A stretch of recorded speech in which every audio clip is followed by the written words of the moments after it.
इधर radio 90.8 FM से मैं आरजे सुजाता और आज हमारे साथ हैं मेहदी डेंटल हॉस्पिटल की डॉक्टर वकार फातिमा जो डेंटल सर्जन हैं। और आज हम इनसे जानेंगे पायरिया से रिलेटेड कुछ सवाल हमारे पास हैं। तो हम जानते हैं कि सबसे पहले तो डॉक्टर हमें ये बताएं कि पायरिया क्या है। पायरिया को हम मेडिकल टर्म में पेरियोडोंटाइटिस कहते हैं। पायरिया एक्चुअली में जैसे हमारे मुंह में, हमारे ओरल फ्लोरा में बहुत सारे माइक्रो ऑर्गेनिजम्स होते हैं, बहुत सारे कीड़े मकोड़े होते हैं जो हमारे लिए फ़ायदेमंद और नुकसानदायक दोनों ही होते हैं। तो अगर वो बैक्टीरियाज ग्राम नेगेटिव हो तो हमें वो ज़्यादा नुकसान पहुंचाते हैं। और अगर वो एक्टिव फ्लोरा में आते हैं, जैसे अगर हमारा पीएच, मुंह का पीएच जो एक नॉर्मल 5.5 होता है, अगर उससे नीचे जाता है तो हमारे जो ये ऑर्गेनिज्म होते हैं ये एक्टिव हो जाते हैं, जिसकी वजह से ये कॉज करते हैं हमको पायरिया। ये दांत और मसूड़ों के बीच में जाकर खाना और बैक्टीरिया दोनों एक्यूमुलेट, मतलब जमा होने लगता है, और यही धीरे धीरे धीरे धीरे पायरिया कॉज करता है। अच्छा, तो कैसे पता चले कि पायरिया हो गया है? पायरिया के लक्षण कैसे पता करेंगे? पायरिया के लक्षण पता करने के लिए आपको सबसे पहला जो लक्षण आता है वो होती है बैड ब्रेथ, मतलब मुंह से बदबू आना। बाकी आपको दांत पीले लगने लगेंगे। अगर आपका और एडवांस पायरिया हो जाएगा तो आपके दांत हिलने लगेंगे। बाकी आपको दिखने लगेगा कि दांत और मसूड़े के बीच में एक पीली पीली परत, थोड़ी मोटी सी परत जमने लगी है। तो हम इस तरीके से एक नॉर्मल इंसान पायरिया को समझ सकता है। पायरिया कितने प्रकार के होते हैं? अगर आप मोटा-मोटा देखिए तो पायरिया 3 तरीके के होते हैं। स्टार्टिंग में सिर्फ जो हल्का-फुल्का मसूड़ों में होता है, उसको हम जिंजिवाइटिस कहते हैं। ये बेसिकली किसी दिन हुआ हमें, कभी हमारे दाँत में कुछ फँसा, हमें हल्का-सा लगता है, प्रॉब्लम होती है, कुछ दिनों में वो ठीक भी हो जाता है। दूसरा आता है माइल्ड टू मॉडरेट, मतलब हमें और वो एडवांस होने लगी है डिज़ीज़, जो हमारे बैक्टीरिया हैं वो और अंदर सल्कस में, मतलब जो गहराई है दांत और मसूड़े के बीच में वो और अंदर जाने लगे हैं। बाकी तीसरा होता है सबसे एडवांस, वो बिल्कुल अंदर तक चले गए हैं। 7 मार्किंग होती है, एक प्रोब आता है विलियम्स प्रोब। अगर वो 7 मार्किंग तक देते हैं, मार्किंग होती है उसके अंदर, अगर हम वो सल्कस और दांत के बीच में उस मार्किंग को डालते हैं, अगर हमें पता चलता है कि 7 तक उसका डिजेनरेशन हो जाता है टिश्यू का, तो वो एडवांस हो जाता है, उसमें बहुत मुमकिन नहीं है दांत बच पाएँ। बाकी माइल्ड, मॉडरेट और जिंजवाइटिस में दांत बचाए जा सकते हैं। क्या ये भी पायरिया के लक्षण हो सकते हैं कि ठंडा गर्म खाने से दांतों में जो सेंसिटिवपन उत्पन्न होता है या फिर थोड़ी-सी एक अलग झंझनाहट होती है? हाँ, कह सकते हैं, पर ये पायरिया से एज़ सच एसोसिएट नहीं करता। वो सेंसिटिविटी से एसोसिएट करता है, जिसमें आपके जो दाँत की नसें होती हैं वो खुल जाती हैं। और जो पायरिया है ये दाँत और मसूड़े के बीच में जो जगह होती है, जिसे हम मेडिकल टर्म में सल्कस कहते हैं, ये उसकी डिज़ीज़ है। अच्छा, तो पायरिया के उपचार क्या हैं, जिससे हम पायरिया को जड़ से ख़त्म कर पाएँ? सबसे पहला उपचार है जो हम डेली बेसिस पे ब्रशिंग करते हैं। मैं आप सबसे बोलना चाहती हूँ कि आप लोग जाइए और गूगल पे एक बार ज़रूर सर्च करिए बास modified technique, BASS modified technique. इस टेक्निक में आपको सही तरीका पता चलेगा कि किस तरीके से ब्रश करना है। बाकी आप ट्वाइस अ डे ब्रश करिए, रेगुलर डेंटल चेकअप्स दीजिए हर 6 मंथ पर, और अपने फ्लॉसिंग करिए, डेंटल फ्लॉस। और अपने मुंह में, जैसे आप मील ले रहे हैं, आपने जैसे हाथ धोते वैसे एक हैबिट डालिए कुल्ला करने की। प्रॉपर आपने पानी लिया, 2 मिनट वेट किया, पानी को लेकर इधर उधर प्रॉपर हर तरफ लेके गए, बाकी आपने उसको स्पिट कर दिया। ये सब चीज़ों से हम पायरिया से बचे जा सकते हैं। तो क्या ब्रश करने की कोई टाइमिंग होती है कि आपको कितने मिनट तक ब्रश करना चाहिए? अप्रोप्रिएट आपको 1 मिनट देना चाहिए। छोटे बच्चों को तो 1 मिनट देना ही चाहिए। आप अगर बहुत अच्छे से एफिशिएंटली ब्रश कर रहे हैं तो 45 सेकंड्स तक आप ब्रश कर सकते हैं। बाकी एक एक अगर आप ऊपरी तरीके से देखें तो 1 मिनट तक अप्रॉक्स आपको ब्रश करना चाहिए। सॉफ्ट ब्रश से, बहुत हार्ड नहीं, ताकि आपकी दाँतों को भी प्रॉब्लम ना हो, सॉफ्ट ब्रश इस्तेमाल करते हुए और अच्छे से, जैसे मैंने आपको बताया, मॉडिफाइड बास टेक्निक की हेल्प से करना चाहिए। पायरिया में कौन-कौन सी दवाइयाँ ऐसी हैं जो कि यूज़ की जा सकती हैं, जो कि बेहतर है मरीज़ों के लिए?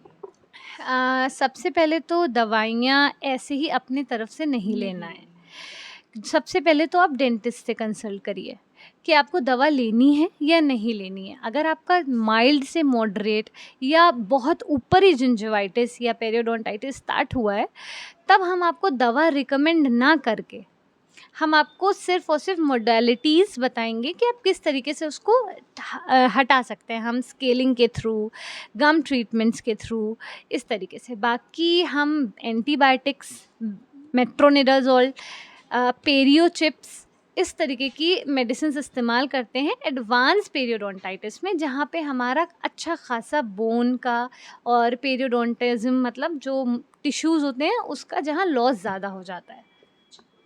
पायरिया को ठीक होने में लमसम कितना वक़्त लग जाता होगा? डिपेंड करता है कंडीशन पर। अगर आपका बहुत माइल्ड है तो आपका विदिन 10 डेज़ ख़त्म हो गया। कुछ पेशेंट्स बहुत जल्दी रिकवर करते हैं। It's all depends upon the microflora of your tooth, कि मतलब आपके मुंह में किस तरीके के कितने एक्टिव बैक्टीरियाज प्रेजेंट है। 2 तरीके के बैक्टीरियाज होते हैं, ग्राम पॉजिटिव, ग्राम नेगेटिव।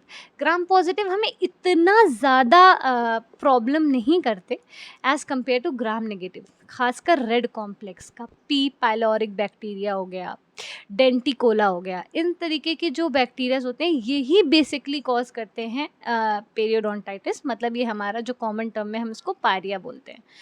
और ये एक्चुअली में सबसे पहले होता कैसे है, मतलब अगर आप ये जानना चाहते हैं कि ये शुरू कैसे होता है, तो जैसे हमारा हमने कुछ खाया, खाने के बाद हमने ब्रश नहीं किया, तो जो स्टिकी फूड है, जैसे हमने जो चॉकलेट्स खाई हैं, जो हमने शुगरी फूड खाया है, जो शुगरी फूड होता है वो जो पॉजिटिव बैक्टीरियाज होते हैं वो कैप्चर कर लेते हैं, पकड़ लेते हैं।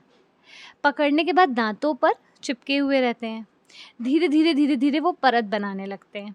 अगर आपने उसको साफ़ कर लिया तब आपको पायरिया की कभी शिकायत नहीं होगी, पर आप उसको सही से साफ़ नहीं कर पाए, वो आपके सल्कस में जो जगह बनी हुई है उसके बीच में चले गए। अब आप उसको साफ़ नहीं कर पा रहे हो, वो वहाँ पे धीरे-धीरे मिनरलाइज़ होने लगते हैं। मतलब एक सॉफ्ट टिश्यू, कभी-कभी आप अपने दाँतों को छूते होंगे तो लगता होगा कि ये कुछ व्हाइट सा निकलता है, वो होता है हमारा मटीरिया एल्बा या प्लाक। अगर हमने उसे साफ़ कर लिया तो हमें कभी पायरिया नहीं होगा, पर लोग उसको साफ़ करने में इनसफिशिएंट होते हैं, जिसकी वजह से यही प्लाक मिनरलाइज होके कैलकुलस बना लेते हैं, और कैलकुलस हम मैनुअली नहीं हटा सकते। You need the dentist to remove it. तो क्या अगर किसी व्यक्ति को पायरिया है और सामने वाला अगर जूठा कोई खाता है उसका या फिर साँस के थ्रू, क्या सामने वाले को भी पायरिया हो सकता है? नहीं, मतलब इस तरीके से वो फैलता नहीं कि मतलब अगर मुझे पायरिया है तो अगर आपने मेरा पानी पी लिया तो आपको हो जाएगा। नहीं, वो कम्युनिकेबल डिजीज़ नहीं है, वो सिर्फ़ एक ओरल हाइजीन इंस्ट्रक्शन होता है, मतलब एक तरीके से ओरल हाइजीन पे डिपेंड करता है। बाकी जिनको पायरिया होता है उनके मुँह से इतनी ज़्यादा स्मेल आती है कि सामने वाला खुद ही अवॉइड करता है, उनके सलाइवा कंटैमिनेशन होता है। आप अवॉइड ही करिए पानी इस तरीके से पीना। बाकी ये कम्युनिकेबल नहीं है कि मतलब अगर इसे है तो बगल वाले को होएगी, ऐसा नहीं है। अच्छा, जिसे पायरिया हो गया है तो वो किन-किन बातों से या फिर खाने-पीने में क्या परहेज़ कर सकता है? देखिए, खाने-पीने में पायरिया में कोई एज़ सच परहेज़ नहीं होता है। बाकी आपको ये ध्यान रखना है कि जब भी आप खाना खाएँ ब्रश करें। कोई ऐसा परहेज़ नहीं है कि आप वो मत खाएँ, ये मत खाएँ, गरम चीज़ एज़ सच इसका कोई रिलेशन, खाने का कोई रिलेशन पायरिया से नहीं है। बल्कि सजेशन तो यही होना चाहिए कि आप हेल्दी फूड खाएँ, फ़ास्ट फूड नहीं खाएँ, जो चिपकते हैं दाँतों में वो खाना नहीं खाना चाहिए। बट अगर हम डायरेक्ट लिंक देखें कि आपको ये खाने से पायरिया होगा, तो ऐसा कोई फूड नहीं है कि ये खाने से आपको पायरिया होगा।